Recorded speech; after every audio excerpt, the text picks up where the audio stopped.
Hello നമസ്കാരം. ഇന്നത്തെ recipe ഉറട്ടിയാണേ. അപ്പോൾ അതിന് വേണ്ടിയിട്ട് പണ്ട് കാലം മുതലേ നമ്മൾ വീടുകളിൽ ചെയ്തിരുന്നൊരു പലഹാരമാണ് ഉറട്ടി.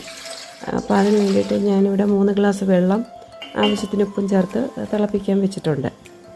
വെള്ളം നല്ലതുപോലെ വെട്ടി തിളച്ചതിന് ശേഷം 2 ഗ്ലാസ് അരിപ്പൊടി, വറുത്ത അരിപ്പൊടിയാണ്. ഈ മാവ് ഇടുന്ന സമയത്ത് തീ ഒന്ന് സിമ്മിലോട്ടിട്ടേക്കണം, ഒന്ന് കുറയ്ക്കണം.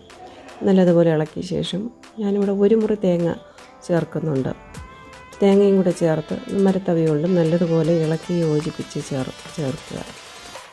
പിന്നെ ഇത് പ്രധാനമായിട്ടും നമ്മൾ ചൂടോടുകൂടി തന്നെ ഇത് കുഴയ്ക്കാൻ ശ്രമിക്കണം, നല്ല സോഫ്റ്റായി കിട്ടുന്നതിന് വേണ്ടി.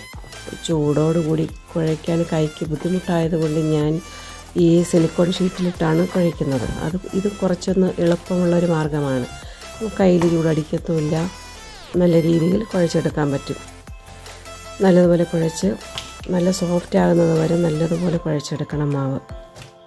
എങ്കിലേ ഉറട്ടി നല്ല സോഫ്റ്റായിട്ട് കിട്ടുകയുള്ളൂ. കുഴച്ചതിന് ശേഷം കുറച്ച് വലിയ ഉരുളകളായിട്ട് ഉരുട്ടി മാറ്റി വയ്ക്കണം. ചപ്പാത്തിയേക്കാളും വലിയ ഉരുളകളായിരിക്കണം ഉരുട്ടി മാറ്റി വയ്ക്കുക. എന്നിട്ട് നമ്മൾ പരത്തുന്നത് ഈ പലക മേലാണ്. ഈ പലകയിൽ നനഞ്ഞ തുണി വിരിച്ചതിന് ശേഷം ഓരോ ഉരുള മാവും വെച്ച് കൈകൊണ്ട് പ്രസ് ചെയ്ത് നമ്മൾ ആ റൗണ്ടിനനുസരിച്ച് ഷേപ്പ് ചെയ്ത് എടുക്കണം. ഈ പരത്തുന്നതിനോടൊപ്പം തന്നെ ഞാൻ ചട്ടി അടുപ്പത്ത് വെച്ചിട്ടുണ്ട്.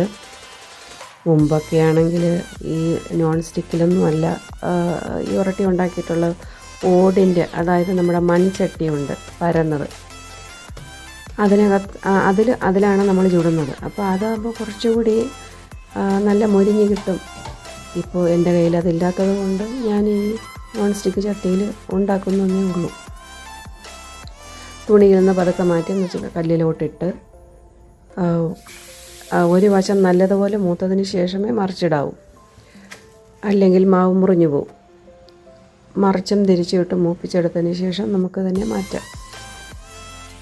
ഇത്രയേ ഉള്ളൂ ഉറട്ടി. അപ്പോൾ ഇതിന് നമ്മൾ സാധാരണ സൈഡ് ഡിഷായിട്ട് ഉപയോഗിക്കുന്നത് മട്ടൻ കറിയോ ചിക്കൻ കറിയോ ഒക്കെയാണ്. മുട്ടക്കറിയും ഇതിന് ഉപയോഗിക്കാം. ഇത് പുതുമയുള്ള ഒരു പലഹാരമൊന്നുമല്ല, നമ്മൾ പഴയ കാലത്തെ ഉണ്ടാക്കുന്നതാണ്. എന്നാലും കുറച്ച് പേർക്കെങ്കിലും ഇത് ഉപകാരപ്പെടുമെന്ന് വിശ്വസിക്കുന്നു. വീഡിയോ ഇഷ്ടമായാൽ ലൈക്ക് ചെയ്യാനും ഷെയർ ചെയ്യാനും മറക്കരുതേ. Thank you.